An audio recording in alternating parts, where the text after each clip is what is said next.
Bismillahirrahmanirrahim. Assalamualaikum warahmatullahi wabarakatuh. Alhamdulillahirabbil alamin wa bihi nasta'in ala umuri dunya waddin. Wassalatu wassalamu ala asyrofil anbiya'i wal mursalin wa ala alihi washabihi ajmain.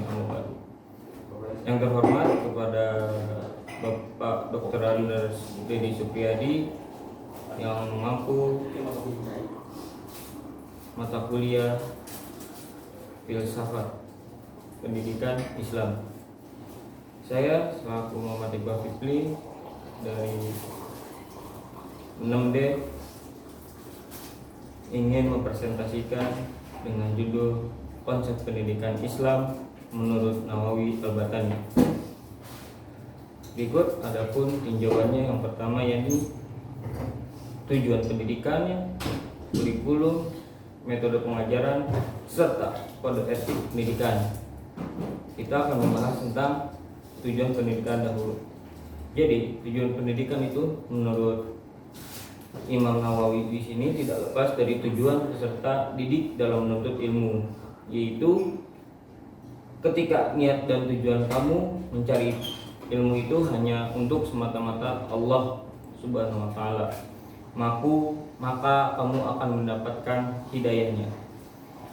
Tujuan pendidikan dalam Islam menurut Imam Nawawi merupakan refleksi dari fungsi manusia sebagai ubudiyah dan khalifah. Pendidikan dalam Islam prosesnya itu harus mengarah kepada penelitian serta pendekatan diri kepada Allah Subhanahu wa taala serta kesempurnaan insani, yaitu manusia untuk mencapai kebahagiaan dunia dan akhirat. Sebagaimana tercermin dari perkataan tersebut, maka tujuan pendidikan dalam Islam menurut Nawawi itu ada 4, yakni yang pertama itu mencari keriduan Allah atau memperoleh kebahagiaan hidup di dunia maupun di akhirat. Adapun untuk menghilangkan kebodohan diri sendiri, nah, dengan cara mendapatkan ilmu, mengajar orang lain untuk menghilangkan dari sifat kebodohan. Yang ketiga adapun menghidupkan agama dan mengabadikannya Islam dengan sinarnya ilmu. Adapun yang terakhir menyukuri nikmat Allah Subhanahu wa taala berupa pemberian akal serta kesehatan jasmani dan rohani. Sebaliknya, tujuan tersebut untuk tidak mendapat pujian dari orang banyak atau memperoleh keuntungan semata-mata dunia. Dari keempat tujuan tersebut digagaskan oleh Imam Nawawi, yakni memperoleh ilmu itu harus rela dari Allah Subhanahu wa taala, harus ridho untuk mencapai kehidupan akhirat, yakni merupakan realitas dari fungsi manusia untuk ubudiyah. Nah, tujuannya ini berkaitan fungsi manusia sebagai khalifah. Adapun yang kedua, kurikulum. Nah, kurikulum ini disusun oleh Nawawi sesuai dengan pandangan mereka. Tujuan pendidikan yakni mendekatkan diri kepada Allah, sama seperti pendidikan, tidak jauh beda, sama-sama mendekatkan diri kepada Allah Subhanahu wa taala. Nah, menurut Nawawi, mendekatkan diri kepada Allah merupakan tolak ukur itu kesempurnaan manusia karena jembatan yang disebut ilmu pengetahuan. Jika ilmunya sempurna, maka semakin dekat dengan Allah, semakin menyerupai malaikat. Di sini Nawawi mengatakan sebenarnya hidayah seseorang yang berjalan di jalan Allah Subhanahu wa taala adalah buah dari ilmu. Dalam hidayah itu ada hidayah dan nihayah. Bidayah itu yang dinamakan ilmu syariah. Nah, merupakan akhir dari sesuatu. Adapun menurut hakikah, yaitu buah dari pengamalan ilmu syariah dan thariqah yang secara bersamaan. Terus Imam Nawawi pun menyampaikan apa yang disampaikan oleh sebagian ulama salaf, bahwa ilmu itu dibagi menjadi 4. Yang pertama ada ilmu fikih. Ilmu fikih itu mempelajari tentang agama Islam. Terus ada yang kedua, ilmu kedokteran. Nah, di sini ilmu kedokteran di sini ia mempelajari ilmu kesehatan badan, kesehatan roh dan jasmani. Dan roh itu kesehatan untuk kedokteran yang secara Islami. Adapun ilmu perbinatangan, yaitu ilmu alam atau ilmu-ilmu yang ada di kehidupan hewan. Yang terakhir itu ada ilmu nahwu. Ilmu nahwu di sini adalah ilmu-ilmu dalam pembahasan. Terus kalau kita lihat itu pentingnya, menurut Imam Nawawi, ilmu itu dapat dibagi 2. Dibagi ini diwajibkan setiap ahli fikih setelah menguasai ilmu fardu ain, supaya menguasai ilmu fardu kifayah. Yang pertama ini ada fardu ain, yaitu ilmu yang wajib diketahui oleh setiap kaum muslimin. Adapun fardu kifayah, di fardu kifayah ini yang bisa dipelajari oleh setiap orang-orang muslim. Terus adapun metode pengajarannya. Nah, menurut Imam Nawawi, pendidikan ini memiliki metode pengajaran yang tepat dalam mendidik peserta. Didik harus disesuaikan dengan tuntunan agama, yaitu seorang pendidik harus mengusahakan agar pelajaran pendidikan mudah diterima.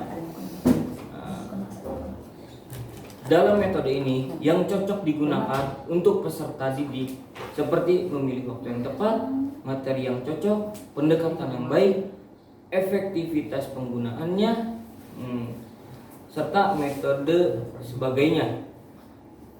Dia menggambarkan ilmu syariah itu dengan sebuah perahu, ilmu thoriqoh dengan laut, dan ilmu hakikah dengan mutiara. Nah, kita akan mengetahui mutiara itu diperoleh kecuali di lautan, dan peserta didik tidak bisa sampai di tengah laut tanpa menggunakan perahu tersebut. Hakikahnya ilmu itu seperti mutiara yang sudah tadi disebutkan, yang berada di tengah laut, berfungsi sebagai pendidik.